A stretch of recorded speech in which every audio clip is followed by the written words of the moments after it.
Dear friends, you are welcome to Tamseo Media Platform, where we trust the Lord to use this medium by the leading of His Holy Spirit to execute part of His eternal plans in the world at this end time, and to bring to pass His eternal purpose for His own good pleasure alone, and to the glory, honor, and praise of His holy name.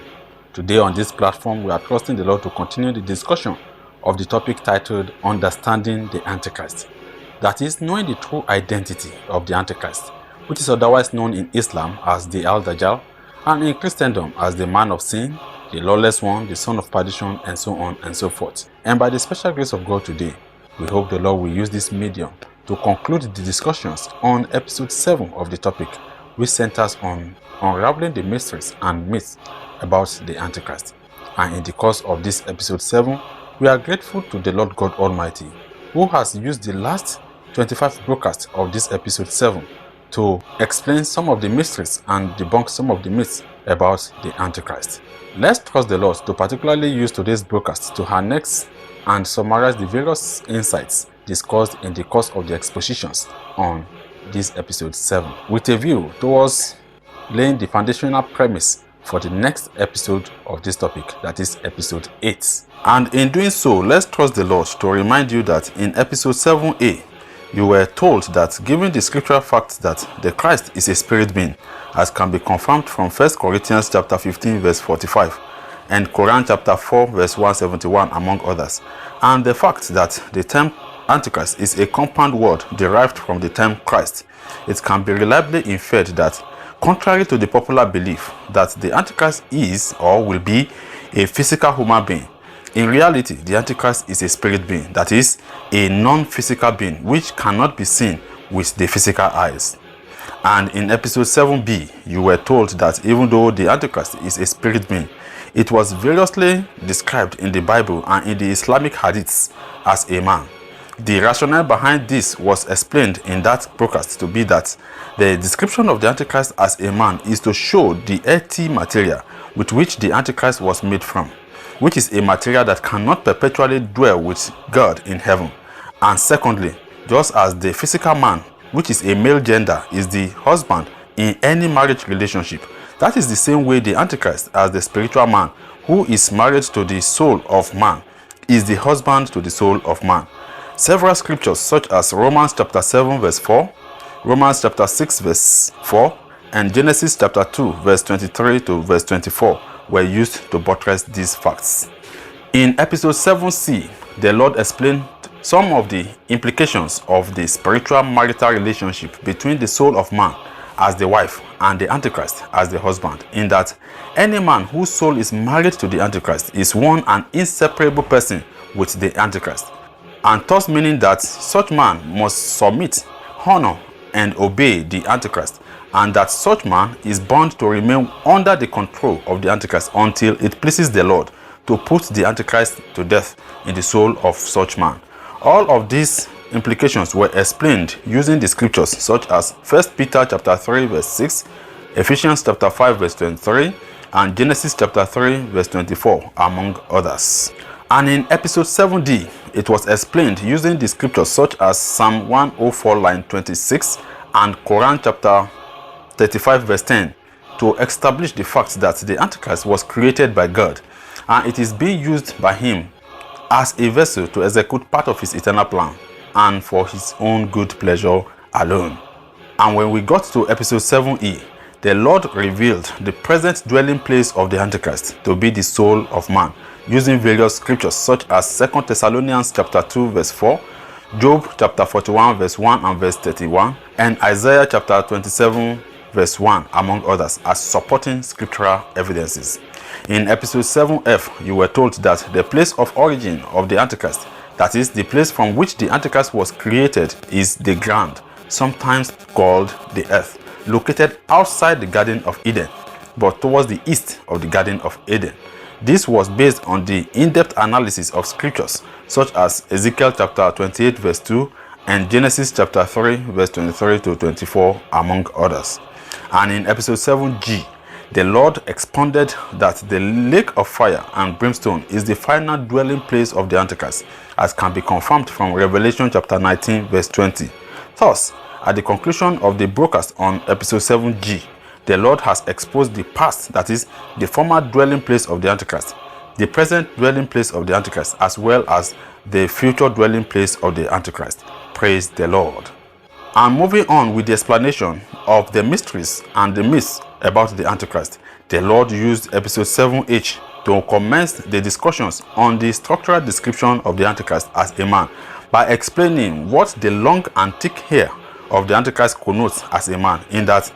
the long and thick hair of the Antichrist as a man, according to the Islamic hadith, is to tell the world of the inevitable shame and disgrace that will eventually befall the Antichrist when God uses the least expected people who are considered as strangers to expose and overcome the Antichrist, in line with Ezekiel chapter 28, verse 2, verse 4, and verse 5, among others. And in furtherance to the discussion on the Antichrist structural description as a man, the Lord used episode 7I to explain that the Antichrist's shortness of height as a man is to indicate how the Antichrist, and by extension all the human souls that are married to the Antichrist, are short of the standard of the glory, holiness, and righteousness of God for man, using Hebrews chapter 4 verse 1 and verse 10, Romans chapter 3 verse 23, and Revelation chapter 13 verse 4, among others, as sources of scriptural inferences. Also, in continuation of the discussion on the Antichrist structural description as a man,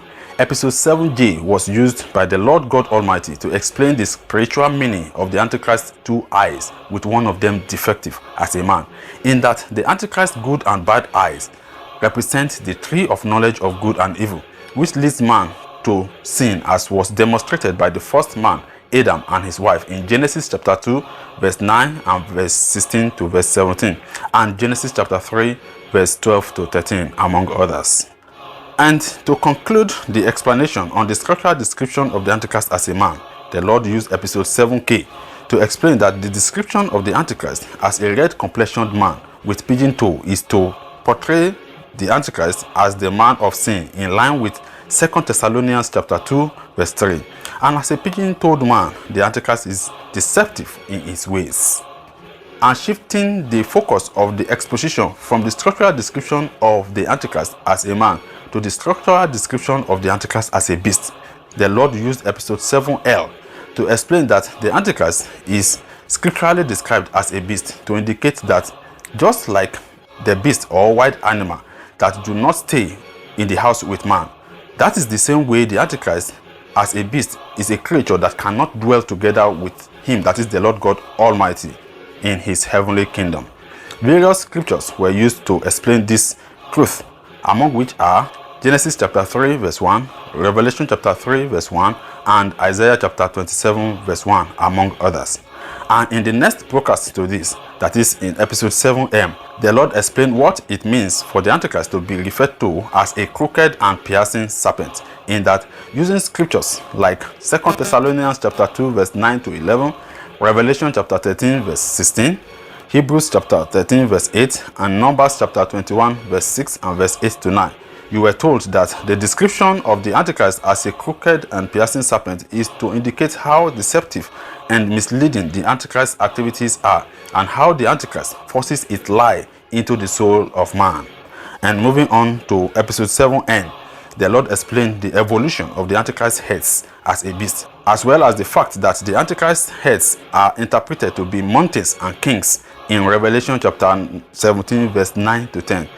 Because as mountains, they represent the spiritual places from which the laws of sin and death were received by the souls of men. And as kings, the Antichrist's heads have the controlling influence on the souls of men. And using scriptures such as Quran chapter 7 verse 19 to verse 22, Genesis chapter 3 verse 23, and Mark chapter 7 verse 3 to 5, among others, in episode 7O, the names of the Antichrist heads were given and explained as 1. The realm of ignorance, 2. The realm of specific instruction of God to a specific person, 3. The realm of the written laws, 4. The realm of the oral laws spoken through the prophets, 5. The realm of the doctrines or traditions of men, 6. The realm of the demonstration of supernatural abilities, 7. The realm of superstitious practices, and 8. The realm of lawlessness or self-volition.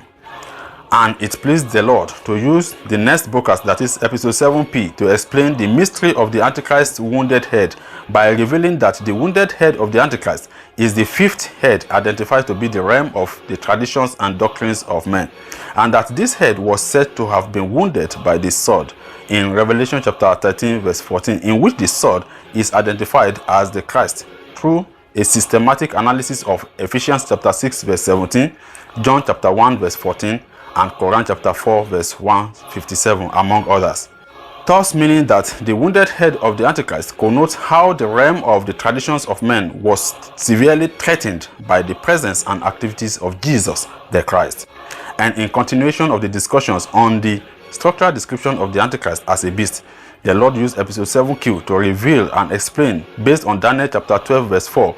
the true identities of the horns of the Antichrist as 1. The ideology of increased exchange of information and ideas. 2. The ideology of increased academic knowledge. 3. The ideology of increased technological advancement. 4. The ideology of increased scientific discoveries. 5. The ideology of increased scriptural knowledge. 6. The ideology of increased civilization. 7. The ideology of increased globalization. And 8. The ideology of increased individual freedom, popularly known as the fundamental human rights.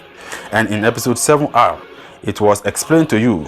what the description of the Antichrist's mouth, like the mouth of a lion, stands for, in that you were told, using Proverbs chapter 20 verse 2, Isaiah chapter 31 verse 4, and Revelation chapter 13 verse 5 to 6, among others, that the Antichrist's mouth as the mouth of a lion is to signify how the blasphemies which comes out from the Antichrist's mouth makes the souls of men to be afraid of creatures created by God instead of having the fear of God alone, and that the great iron teeth of the Antichrist is to indicate how God has empowered the Antichrist with the ability to crush or suppress every form of resistance coming from the soul of the man who is married to the Antichrist. And in episode 7s, the Lord explained what the description of the Antichrist's appearance like the body of a leopard signify, in that using biblical scriptures such as Jeremiah chapter 13 verse 23, Jude chapter 1 verse 23, and Romans chapter 10 verse 3 to verse 4, it was explained that this appearance of the Antichrist like the spot-ridden body of a leopard is the sin-dominated self-righteousness that the presence of the Antichrist put on the soul of man that is married to it, and that this stained spiritual garment will not be accepted in the presence of God in heaven. In episode 7t, the focus was shifted to the description of the Antichrist's feet like the feet of a bear, and in that broadcast it was scripturally explained using Daniel chapter 7 verse 7, among others, that the description of the Antichrist's feet like the feet of a bear is to tell the world how God has equally empowered the Antichrist with the ability to also crush or suppress every form of external resistance coming from any other creature other than the particular creature whose soul is being controlled by the Antichrist. That is, any external help coming from other creatures against the rule of the Antichrist in the soul of a particular creature will be crushed by the Antichrist, because God has empowered it to do so. Thereafter, the Lord used episode 7u to commence the discussions on the three means of identification associated with the Antichrist in the book of Revelation. And starting with the mark of the beast, the Lord revealed that what is termed the mark of the beast in the book of Revelation is simply the knowledge of good and evil. And using biblical references like Revelation chapter 7 verse 2 to verse 3, Ephesians chapter 4 verse 30, and 1 John chapter 4 verse 3 and verse 6, it was explained that this knowledge of good and evil was referred to as the mark of the beast to show how God uses it to pick out those people who will partake in the impending punishment that He, that is the Lord God Almighty, intends to bring upon the people of the earth. And in episode 7v, scriptures like Revelation chapter 22 verse 4, Revelation chapter 14 verse 1, and Revelation chapter 7 verse 2 to verse 4 were used to explain the second means of identification associated with the Antichrist, which is the name of the beast. In that, what is termed the name of the beast in the book of Revelation was equally identified to be the knowledge of good and evil, and that it is called the name of the beast to signify that anyone who has it on his or her forehead belong to the same lake of fire and brimstone, where they and the Antichrist will forever dwell and be tormented. The third means of identification associated with the Antichrist was discussed in episode 7w, in which the number of the beast was explained to be the number of a man, which is number 6, which represents incompleteness and interpreted to be the knowledge of good and evil. And using Bible passages such as Isaiah chapter 11 verse 2, Genesis chapter 6 verse 3, and Revelation chapter 5 verse 6, among others, it was explained in that broadcast that the knowledge of good and evil is given the number 6 to show how man, and by extension the Antichrist, uses this incomplete knowledge to incompletely attribute and ascribe responsibilities to God. And that the number 6 associated with the Antichrist is repeated 3 times. That is, it is given as 666 to show how man shares responsibilities between 3 different parties. That is, to God, to man himself as a creature, and to other creatures created by God. The Lord used the next broadcast, which is episode 7X, to focus on explaining the true identity of the Antichrist false prophets, in that the Lord used biblical scriptures like Deuteronomy chapter 13 verse 1 to verse 5, Acts chapter 13 verse 6 to verse 8, and Revelation chapter 13 verse 12 to explain that what is given the title name false prophet in the book of Revelation is simply the human conscience, which turns the soul of man away from God by serving as an indicator that man has assumed responsibilities of the actions and inactions done through him, instead of ascribing those responsibilities to God alone, as was practically demonstrated by Adam and his wife in Genesis chapter 3 verse 6 and verse 8 to verse 10. And in the last broadcast, that is in episode 7Y, the Lord revealed the true identity of what is termed the image of the beast in the book of Revelation, in that the Lord used Bible passages like Daniel chapter 7 verse 24 to verse 25, Revelation chapter 13 verse 14 to verse 15, and Revelation chapter 16 verse 13 to 14, among others, to explain that what is referred to as the image of the beast is the last horn of the beast out of the sea, identified in episode 7Q as the ideology of individual freedom and liberty, popularly known as the fundamental human rights, to which the responsibility of man's action and inactions are attributed to man's exercise of his fundamental human rights, instead of giving such responsibilities to the Lord God Almighty alone. Kindly watch all these 25 broadcasts to fully understand all these summarized insights discussed under this episode 7 of this topic. And with virtually most of the mysteries about the Antichrist explained, and most of the myths surrounding the Antichrist debunked or corrected using the 26 broadcasts of this episode 7, it is our sincere belief that the world can now better understand the true identity of the Antichrist and its related associates, such as the knowledge of good and evil,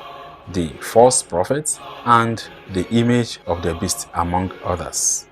Therefore, let's trust the Lord to use the next episode of this topic, that is episode 8, to discuss the activities and the workings of the Antichrist, as well as its related associates, particularly in the souls of men, so that everyone can now understand in practical terms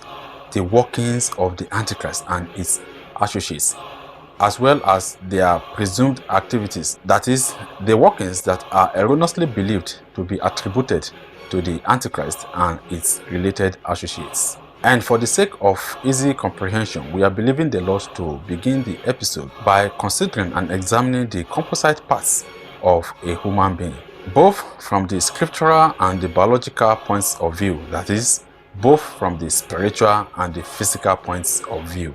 This, we believe, will be the part A of that episode 8 of this topic by the special grace of God. And if this is your first time of watching any of the broadcasts, we will strongly suggest that you should watch the previous broadcasts so as to know where the Lord has taken us from, and of course, where we are trusting Him to take us to. It is on this note that we are drawing the curtains on today's broadcast, and once again we want to give all responsibilities, all glory, all honor, all appreciation, all insight, all wisdom, all knowledge, and all things to the Lord God Almighty, He who was and who is to come, even as we join the innumerable company of the heavenly host to sing unto Him, Hallelujah, for the Lord our God the omnipotent reigns. And guess what? He lives and reigns forever and ever. Amen.